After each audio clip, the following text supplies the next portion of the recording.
கொஞ்சம் நெய் விட்டுக்குங்க. தேவையான அளவுக்கு முந்திரி பருப்பை போட்டு பொன்னிறமாக வறுத்துக்கோங்க. அதை அப்படியே தனியாக எடுத்து வச்சுருங்க. இது மாதிரி கல்கண்டு எடுத்துக்கோங்க. ஒரு பங்கு முந்திரி பருப்புக்கு பாதி பங்கு கல்கண்டு. அந்த கல்கண்டை இந்த மாதிரி நல்லா உடச்சிக்கோங்க. உடச்சிட்டு மிக்ஸி ஜாரில் போட்டு தூள் பண்ணுங்கள்.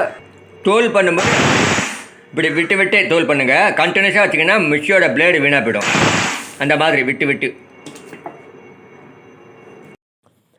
அரைச்ச அந்த கல்கண்டு பவுடரை ஒரு வானல்லையோ பேன்லையோ இப்படி கொட்டிக்குங்க. கொட்டின்ட்டு அதில் கொஞ்சமாக தண்ணி சேர்த்துக்குங்க. தண்ணி சேர்த்து அதை அடுப்பில் வச்சு அப்படியே மெதுவாக கலர்னா போகிறோம். கலந்துட்டே இருங்க. கல்கண்டில் பண்ணும்போது ஒரு வசதி இருக்குங்க. அடி பிடிக்காது. கொஞ்சம் நேரம் வச்சுட்டு போனால் கூட, நான் சிம்மில் வச்சுருக்கேன், அதை கொஞ்சம் நேரம் வச்சுட்டு போனால் கூட நீங்கள் அப்புறம் வந்து மறுபடியும் கலரினா அப்படியே இலைக்கும். ஆனால் சர்க்கரை அப்படி கிடையாது. அதே வெள்ளை சர்க்கரையில் நீங்கள் பாகு தயாரிச்சிங்கன்னு வச்சிங்களேன், கலரிகிட்டே இருக்கணும். கொஞ்சம் நீங்கள் கையை விட்டிங்கன்னா கூட போச்சு, அடி பிடிச்சிடும். அதுவும் இல்லாமல் வெள்ளை சர்க்கரையில் ஒரு வித ரசாயனம் தயாரிக்கிறாங்க. அது பழுப்பு நிறத்தில் கரும்புலேருந்து தயாரிக்கும்போது கரும்பு, பீட்ரூட்டு, அப்புறம் சர்க்கரைவள்ளி கிழங்கு, இதிலேருந்து தான் சர்க்கரை தயாரிக்கிறாங்க. அப்படி தயாரிக்கும்போது அதில் ஒரு பழுப்பு நிறம் இருக்கும். அந்த பழுப்பு நிறம் போகணுங்கிறதுக்காக என்ன பண்ணுறாங்க, எலும்பு கறின்னு ஒன்று அதில் ஆட் பண்ணுறாங்க. அதனால் அது வெள்ளை சர்க்கரை எப்போதுமே சுத்தமான சைவமாக கருதப்படுறதில்லை. அதில் கால்சியம், மேக்னீசியம், இரும்பு சத்து எதுவுமே வெள்ளை சர்க்கரையிலாம் இருக்காது. அதனால தான் கல்கண்டில் நான் பண்ணுறேன். அதை ஞாபகம் வச்சுங்க. கல்கண்டும் சரி வெல்லமும் சரி எப்போதுமே உடம்புக்கு நல்லது. அது சர்க்கரை நோயாளிகளுக்கு கூட பாதிப்பு ஏற்படுத்தாது. ஆனால் வெள்ளை சர்க்கரை பாதிப்பு ஏற்படுத்துறதுக்கு காரணம் அதனால தான். அதனால் வெள்ளை சர்க்கரையை எப்போதுமே யூஸ் பண்ணுறத விட கல்கண்டை எல்லா இனிப்புக்கும் யூஸ் பண்ணுறது ரொம்ப நல்லது. கல்கண்டில் பாகு தயாரிக்கிறது கொஞ்சம் லேட்டாகும், காலதாமதம் ஆகும். அதுக்கு காரணம் சர்க்கரையில் ரசாயனம் இருக்குது. அது சீக்கிரமாக இதுவாகிடும். இதில் எந்த விதமான ரசாயனமும் இல்லை. அதனால் கொஞ்சம் தாமதமாகும். தாமதமானாலும் ரொம்ப ருசியானது. சர்க்கரையில் பண்ணுற இனிப்பை விட கல்கண்டில் பண்ணுற இனிப்பு உடம்புக்கு எந்த பாதிப்பையும் ஏற்படுத்தாது. பார்த்திங்கன்னா இதுதான். அதை இப்படி தொட்டு பாருங்கள். இந்த அளவுக்கு வந்தால் போகிறோங்க, கல்கண்டை இறக்கிடலாம். தெரியுதுங்களா? பாகை இறக்கிறதுக்கு முன்னாடி தூள் பண்ண ஏலக்காயை போடுங்க. ஏலக்காய் ஆப்ஷன் தாங்க, கம்பல்சரியாக ஏலக்காய் கலக்கணுங்கிற அவசியம் இல்லை. ஏலக்காயை கலந்த உடனே அப்படியே இந்த முந்திரி பருப்பில் பொன்னிறமாக வறுத்த முந்திரி பருப்பில் போட்டுருங்க. பார்த்து விடுங்க, நிறைய போட்டுறாங்க. போட்டு இப்படி நல்லா கலரிடுங்க. கலரிட்டு ஒரு டப்பாலாம் கொட்டி வச்சுடுங்க. உருண்டை பிடிக்க வராது. இது உருண்டை பிடிக்க வராது. இது அப்படியே கலரி டப்பாவில் கொட்டி வச்சுட்டிங்கனாக்கா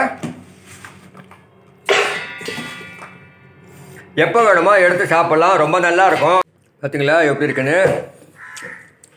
கல்யாணம், வளகாப்பு, சீமந்தம், இல்லைன்னா ஏதாவது இந்த சச்சங்கத்தெல்லாம் ராதா கல்யாணம்னு நடக்கு பார்த்தீங்களா, அதுக்கு பருப்பு தேங்காவும் பண்ணலாம். இது மாதிரி பருப்பு தேங்காய் கூட்டில் போட்டு இந்த மாதிரியும் முந்திரி பருப்பை வச்சு பண்ணலாங்க. ரொம்ப நல்லாயிருக்கும்.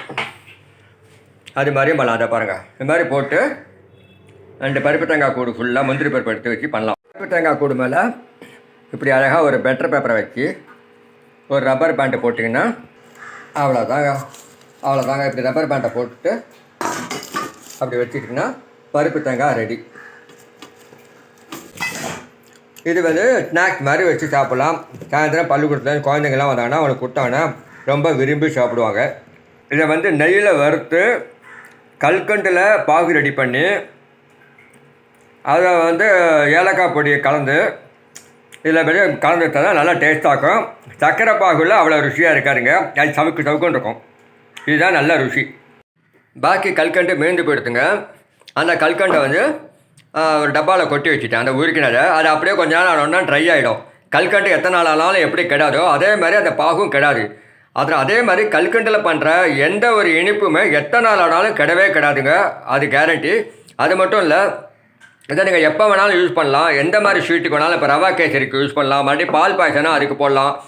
ஆனால் மைசூர் பாக்கு மாதிரி தேங்காய் பருப்பி, மைசூர் பாக்கு அது மாதிரி வெளில போடுற ஸ்வீட்டுக்கு இதை தயவுசெய்து யூஸ் பண்ணாதுங்க. இது ஒர்க் அவுட் ஆகாது.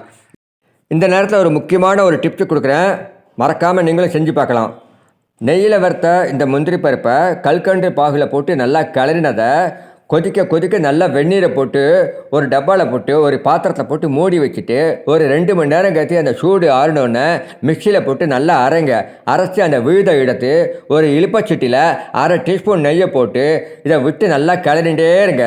கிளறிட்டு ஒரு பிளேட்டில் கொட்டுறதுக்கு முன்னாடி திருப்பி ஒரு 1/2 ஸ்பூன் நெய்யை போட்டு ஒரு கிளறி பிளேட்டில் கொட்டினீங்கன்னா இந்த மாதிரி ஒரு முந்திரி பருப்பு கேக்கு அருமையாக நீங்களே வீட்டில் தயாரிக்கலாம். சூப்பராக இருக்கும்.